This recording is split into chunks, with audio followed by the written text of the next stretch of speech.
Welcome to TradersArmy.com, defending your right to build wealth and preserve capital for generations to come.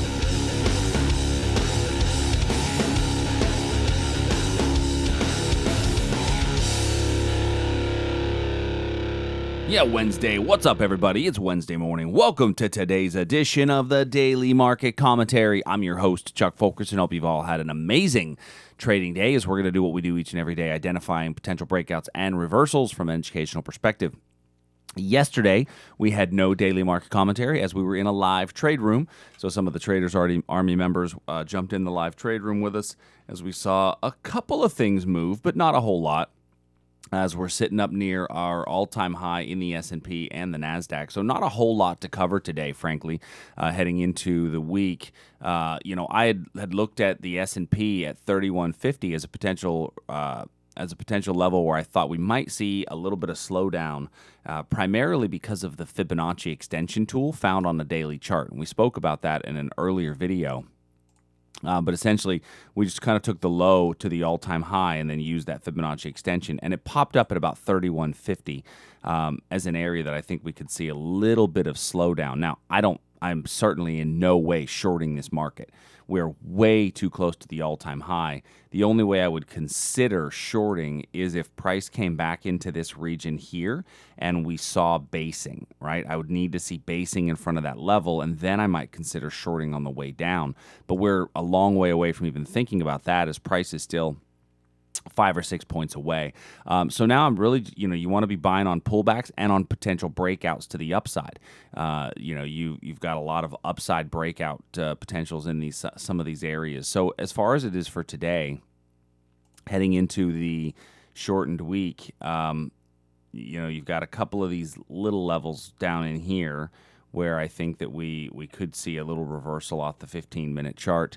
But the best one I still think is way down here, which formed Monday morning, actually, as a pullback all the way back into this 15-minute zone.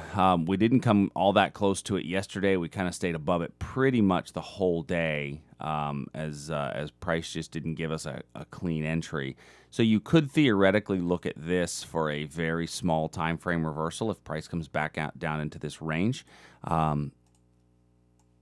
But for now, we're a little overextended, and I think that a pullback into one of these areas would be where you'd want to get long again from this point.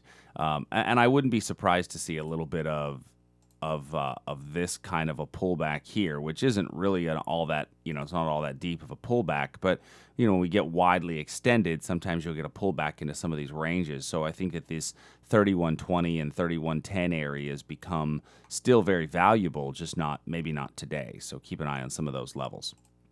Same thing in the NASDAQ. As price pulls back, this is some of the areas that we're looking at in the NASDAQ would be this wick over wick area here, 83.47 by 83.53, and then 83.09 by 83.01.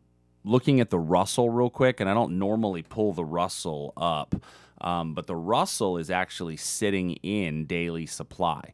So the Russell, we're sitting actually in some daily supply area up here, and I think that we could see the Russell stall before the other markets. The Russell could stall out before the other markets and come back down. This is actually a good daily candle-to-candle reversal candlestick that we had yesterday in a supply area. Now, that might be one of the things that can help price to fall in the other markets as well. I'm still not shorting it. Remember, we don't short until we get a real solid reason to do so. But the Russell, if price does pull back, you can see that it has the potential to pull back into this region and into this area. Looking at crude oil, we have a nice little move up here, a couple of decent areas in crude identified as demand. And then this area here, which we had identified a while back, is still a valid breakout area, provided that we get basing in front of this level.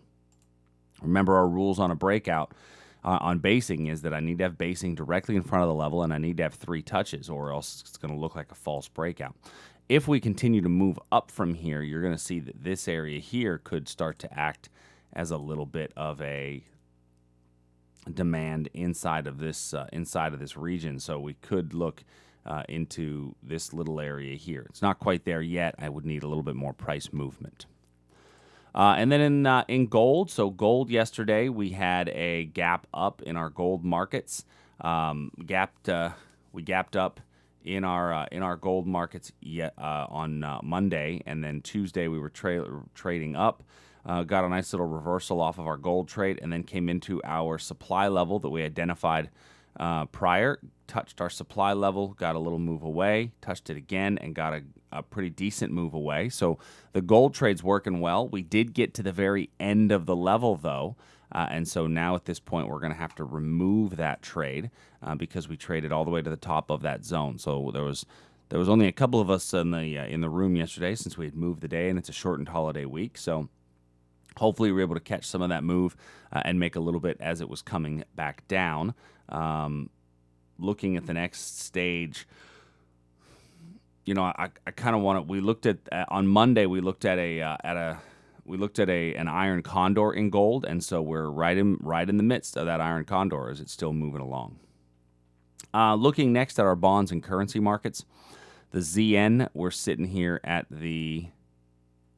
off the hourly chart, putting in a little bit of sideways here, but once again, I just don't see a good reason to jump into one of these positions. And, I said that yesterday, and yesterday the market was here, and today we're here. So it's really not done anything.